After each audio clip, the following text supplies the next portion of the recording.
and welcome to the Gussets and Godos podcast, episode number 14. My name is Christina and this is my podcast about knitting, stitching and my crafting endeavours. It has been, gosh, not long since I saw you last, but I thought I would get my act in gear and get on here sooner rather than later, regardless of how much I have to show you. Otherwise all the projects build up and then I don't quite know where to start. So more frequent, less projects, we're going to try that for a while. So I'd like to start by showing you my finished object, which is the Chuck Pullover by Andi Satterlund. It has been knit in Cascade yarns, Cascade 220, in the colour 2401, which I believe was called Burgundy.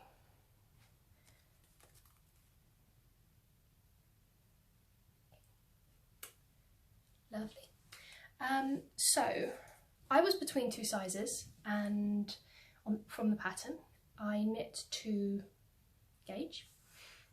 I always do try and knit to gauge, and I do a swatch, swatching.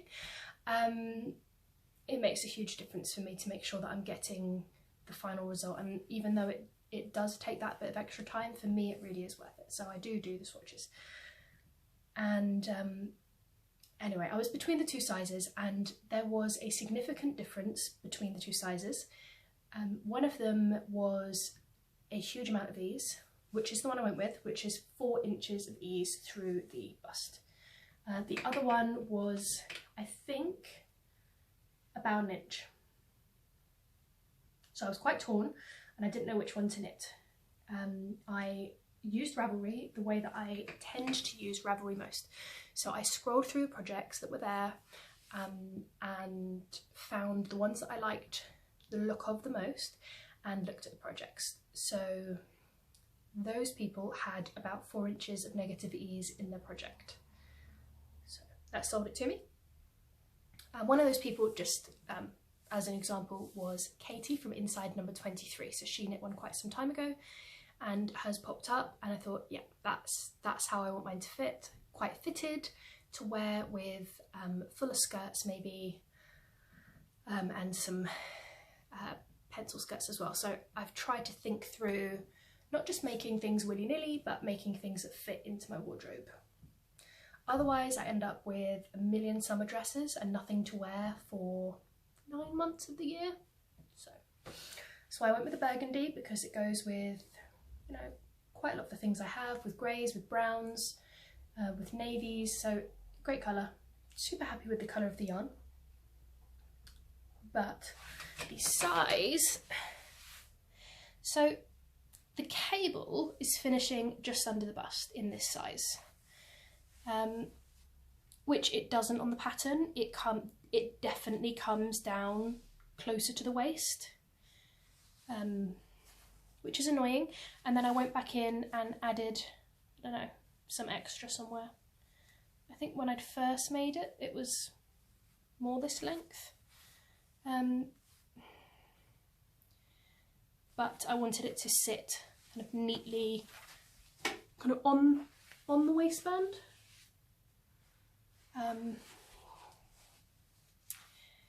Yeah, I'm not sure about that proportion. I don't know if it may be because it's stretching out so far, if that's made it jump, if you know what I mean.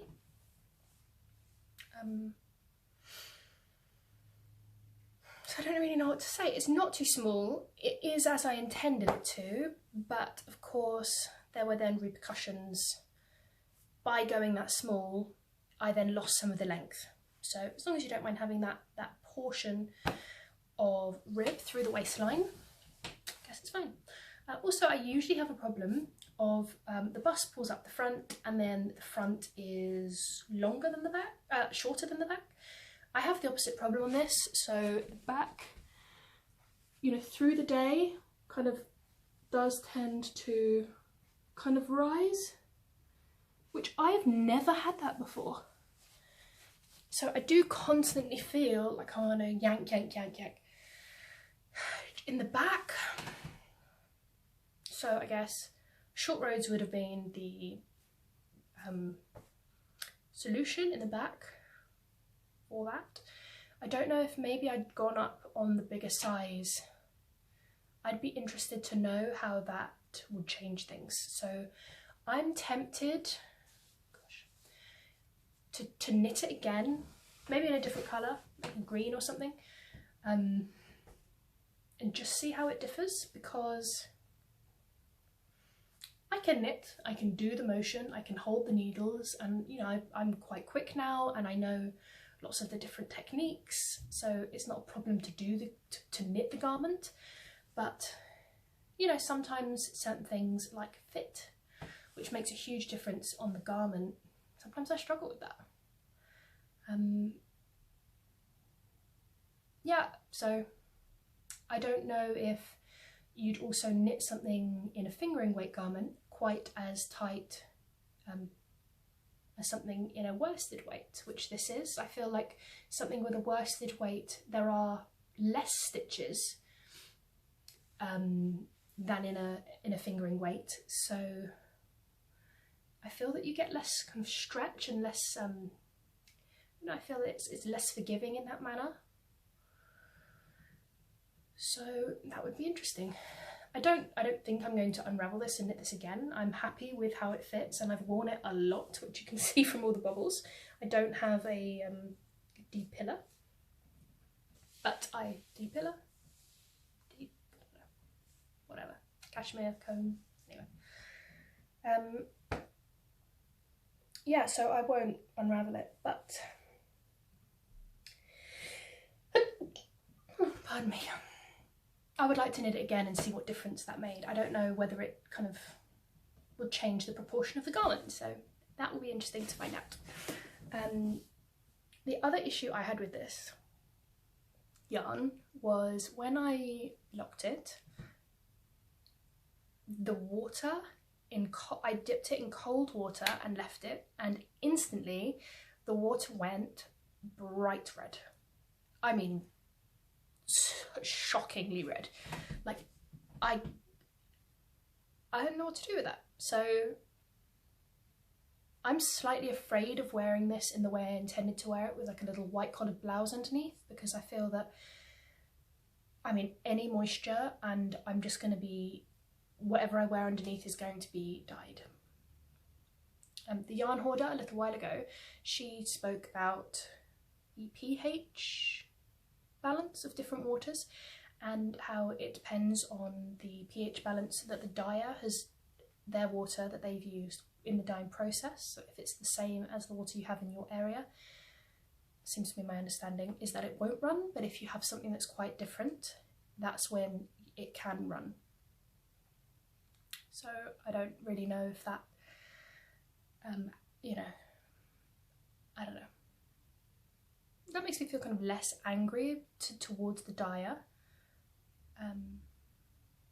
I mean, not that I was kind of angry with them, but when you've spent such a long time on something, it's really disappointing, and you've spent, you know, your money on the yarn and then it doesn't go to plan. So maybe I'll wash it a few times and see how that changes. But I am happy with it. Only other thing, and I seem to get it quite often, is the way that Andi Satterlund, and I mean a few other designers as well, pick up the stitches for the sleeve and do short rows to create kind of a capped shaping before you go all the way down and knitting around. You're knitting back and forth, and I find that I do get some holes. It's difficult for you to see. So I always get these, I mean, very small holes, and then I tend to get one bigger, which is the last one, which maybe I could go through and close that one.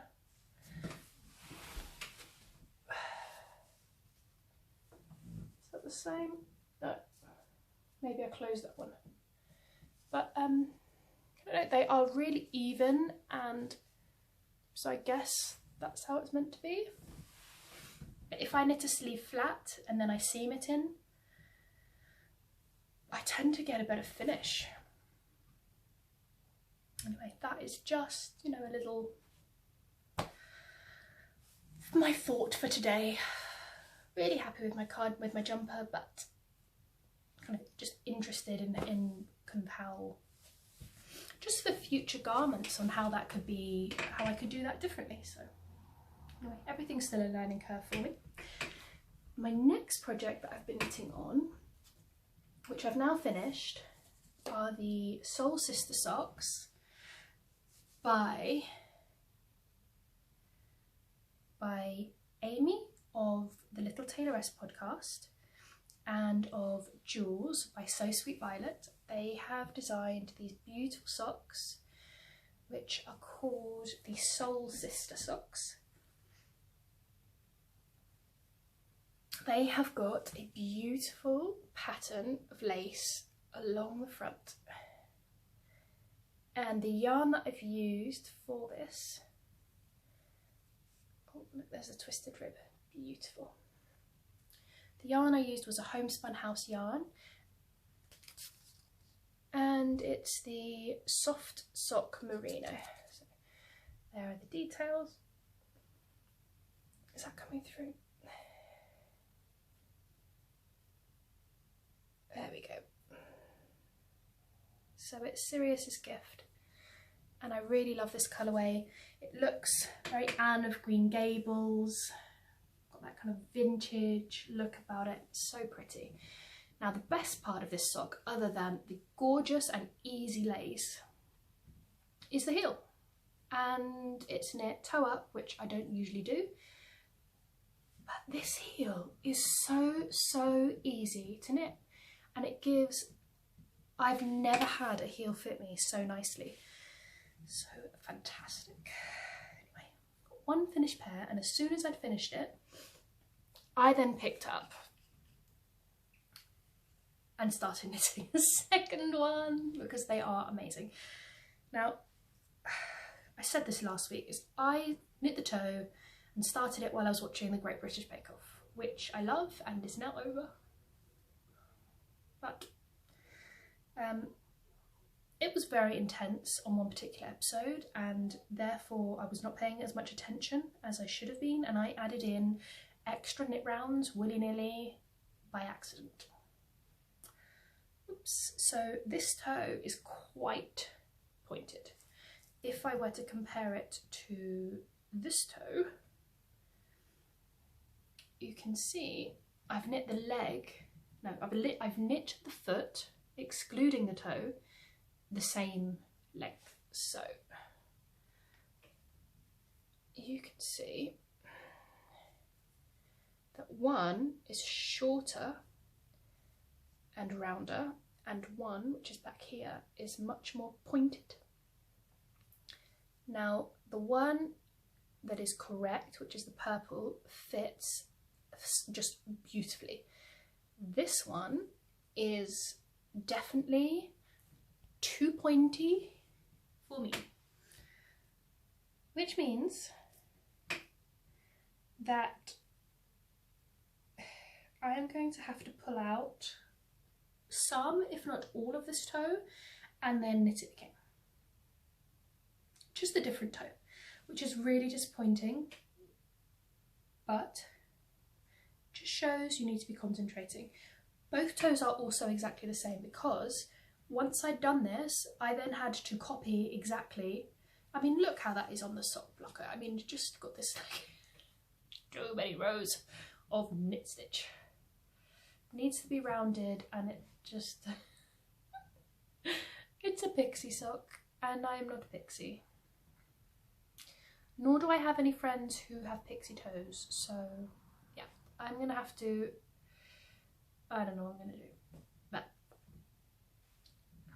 I'm also gonna need to do it better than I did the cutting and re-knitting than I did on my pixel rise socks, because I just did a horrific job on that. So anyway, it did take me a little bit of time to do it on the other one, to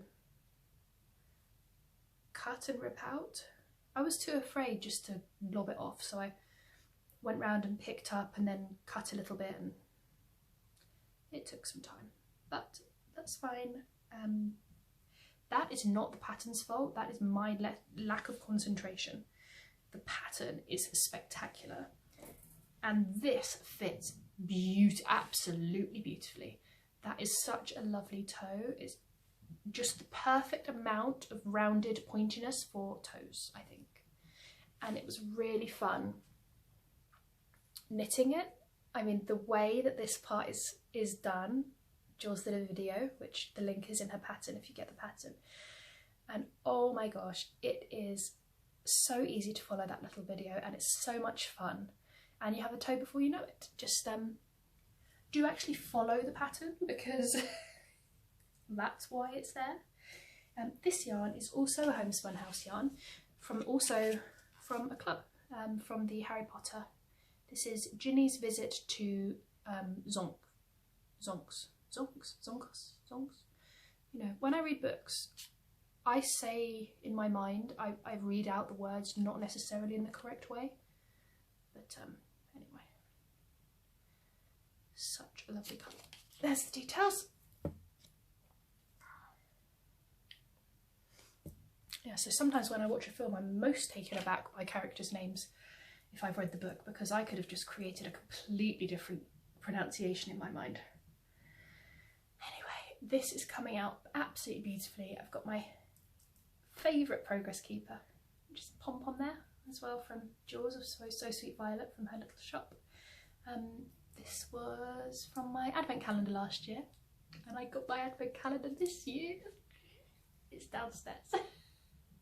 I've hidden it from myself, which does, you know, I can hide things from myself, and just as long as they're out of view, I'm okay. Although now I'm thinking about where it is and if I should go visit it. Oh well, anyway. Absolutely adore these socks. And this colourway, so it's absolutely stunning. I mean, that base, this kind of lilac-y, purpley colour, and then these really bright specks. I mean, look at those. Just amazing. So yeah, really enjoyed knitting on those. Okay, then following on from last week's chit chat about my pixel rise socks, which was my yarn advent calendar from Norah George. I used all my scraps, everything I had left. I divided it for an advent swap, and then all the leftovers were for me. And I made a magic ball after watching Katie of Inside Number 3, her is it Vlogtober? Anyway, she was vlogging for the month of October, and she was talking about doing her magic ball, magic cake, and it just reminded me I needed to get some going. So I'm now able to pull out once more my granny stripe blanket. That is the length of the blanket. It's absolutely beautiful. I'm so happy with it. And start working on it. So last night I added in 3 or 4 rows. Once I'd spent an insane amount of time winding this ball. So this is now ready to go, and it's next to my armchair, and I can just sit there. And that was my little dream before we moved to this house, was I wanted the grey armchair from Ikea, which is a wingback armchair. Is it called the STRANDMON? Anyway, really vintage looking, and I wanted to be able to crochet my granny stripe blanket while sitting in this armchair, and now living the dream. Well, you know, I did for maybe 2 hours yesterday, but now this is ready. That is hours of fun. Do you know, I had 170 grams of minis just from that advent calendar that were the scraps left. So I've got, look, all those colours.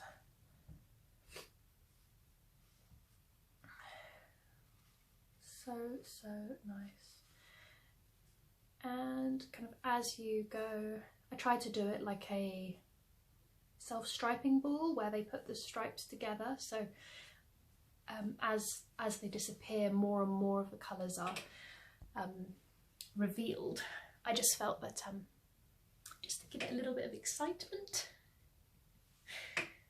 Anyway, I know that this is a really long project and it's not going to be finished for quite some time, but I think with a project like that, as long as you resign yourself to the fact that you know it's going to take a long time and you don't push yourself to try and finish it forcefully, then I don't think it matters. I think you just pull it out when you can. I mean, that's already quite long. That's maybe knee length now. I like a little bit extra on the bottom just to tuck under. So I need at least double, if not more. So no rush to it. Went with a good width. And that's nice just to kind of, just that right amount, just to kind of go around you with slouch on either side, just to sit nicely. So that, I think the width of the blanket's quite important. You don't want to go too narrow that when you're moving it's getting a cold air. So yay, so happy with this. And you can see kind of pastel-y tones and pinks and purplies that I worked on, and then that was a swap that I did with a friend, and that was another swap I did. And then I can just see all my projects, and I remember that God, that was a pair of socks. This one was my strawberry field socks, and my my unicorn vomit socks, my Christmas socks.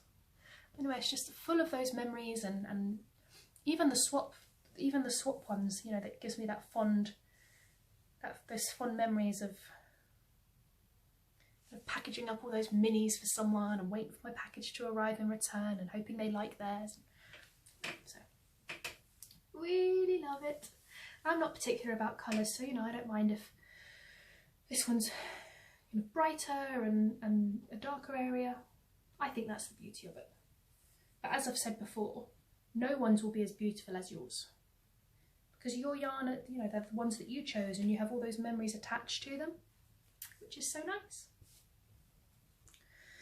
Anyway, the last project I have to show you, I'm going to have to put some pictures of at the end, but I thought I'd show you the yarn in the meantime. So my boss is now on maternity leave, and as her present I wanted to knit her some garments, and I knit her 3 rompers using the pattern the Etive romper by Raina and Bear, and I used the bluefaced Leicester DK, and then the colour details, and then I used the bluefaced Leicester DK in this mustardy colour. It's not really a true mustard, it doesn't have any green undertones. It's got that very sunflower-ness about it. And then I used some illustrious, again, West Yorkshire Spinners, but this is their Falkland wool and British alpaca mix. And there's the colour details, and prices have been on there too accidentally, but I don't mind. And that was an eggshell.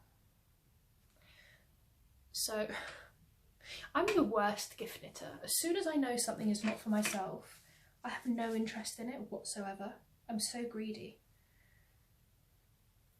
So I ended up knitting these 2 in good time, and the third one, I just didn't love the yarn as much. These 2 are so lovely and soft, and after they've been blocked, I mean, they are next to skin soft after they're blocked. There's a tiny bit of a prickle. Not that it bothers me, but there's a tiny bit on those. But once it's knitted up, there is no scratching at all. And then after blocking, oh my gosh. So I would knit with these on and on and on. I mean, beautiful.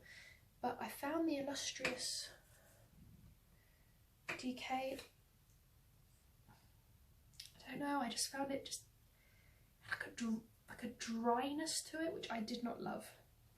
Anyway, I was knitting this during the day when I was at work. The party was after work, and I had this project in my little pocket the whole day, and every moment I had to spare was lunchtime, break time, customers in the fitting room, trying things on, quick. And I did the teal, I did exactly as the pattern calls for, which the pictures will be at the end, so hang on till the end and I'll put the pictures in this one. And then I did without the leg ribbing with the mustard, and then with this one I added a little pinafore on the front and attached it to the braces, and also left off the leg ribbing. I just felt that the leg ribbing made them a little bit more like shorts rather than knickers, and were slightly more masculine. So I still did one in those, and they're really beautiful, but seeing as the little girl will wear them with knitted tights underneath and little like Mary Jane shoes, I'd spoken to the recipient and how she wanted to style it and kind of what she wanted, so I left off the leg ribbing because I just thought it had that little bit more of a girly look. Anyway, so really love knitting those. I do have one ball of each left, full, and then like 40 grams. So these are 50 gram balls. So nearly an entire ball which has been started, so 10 grams less. Which is quite a lot of yarn. So I don't know whether I could maybe put those in a yoke, colour work yoke. I think they play quite well together. I did only get that yarn because I thought those three colours were beautiful, and I still do. A jumper in this colour with those as the colour work, because this is a nice colour for me. So is this, to be honest. It's maybe more my colour. I wouldn't necessarily wear mustard usually, but I love a mustard. Maybe I can get away with that mustard because there is no green base, no green undertones to it. Anyway, I don't think that I would use this for a project for myself. But you never know when you're going to need some yarn, so I always, you know, I'm not going to get rid of it. But these two I will keep and have a think about and maybe make something for myself. There's quite a lot left. I bought the maximum amount, which was for the biggest size in the pattern, and then I made the smallest size. I don't know why I did that. I had saved it on my phone and I just quickly scrolled through, so you know, I hadn't planned how much I needed. It was kind of on the spot in the shop. Anyway, there we go. So thank you so much for joining me again, and I will see you very soon, hopefully. I am Christina. This is my Gussets and Go Days podcast. You can also find me on Instagram, which is Gussets and Go Days as well, if you like to see my kind of day-to-day snapshots into my life and my crafting. And I will see you soon. Hang on for those photos, which I will insert now. Thanks a lot.